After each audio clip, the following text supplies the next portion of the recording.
The story and ending of Resident Evil Village goes a long way in setting up the story for the next game in the series, Resident Evil 9.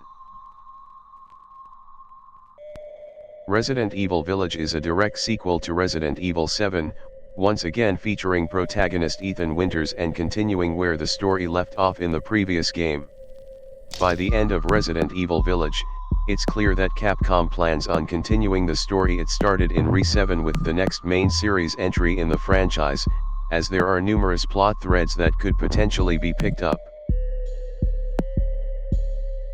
In order to discuss how Resident Evil Village sets up the story for Resident Evil 9, it's necessary to dive deep into spoiler territory. Anyone that doesn't want to know how Resident Evil Village ends should come back after they've finished the game for themselves.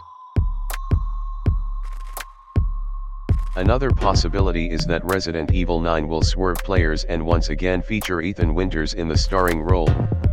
While Ethan Winters seemingly died at the end of Resident Evil Village, there is some evidence that Capcom may be planning on bringing him back, though it seems highly unlikely.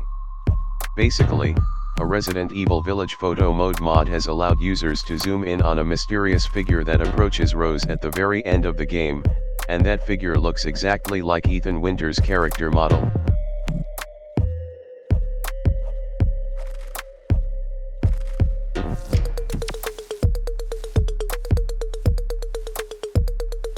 The Resident Evil Village ending sees Chris Redfield rescue Ethan's daughter Rose and wife Mia Winters.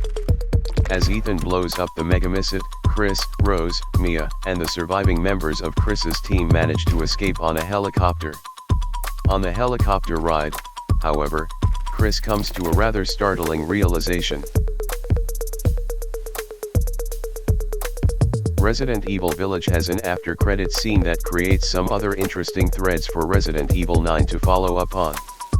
In the Resident Evil Village after-credits scene, fans see a teenaged version of Ethan's daughter Rose visiting his grave. She is then picked up by a handler, who explains that Chris needs to send her on a mission of some kind. This heavily suggests that in the years since Resident Evil Village, Chris has taken Rose under his wing, and that her powers have been utilized to continue the fight against bioweapons.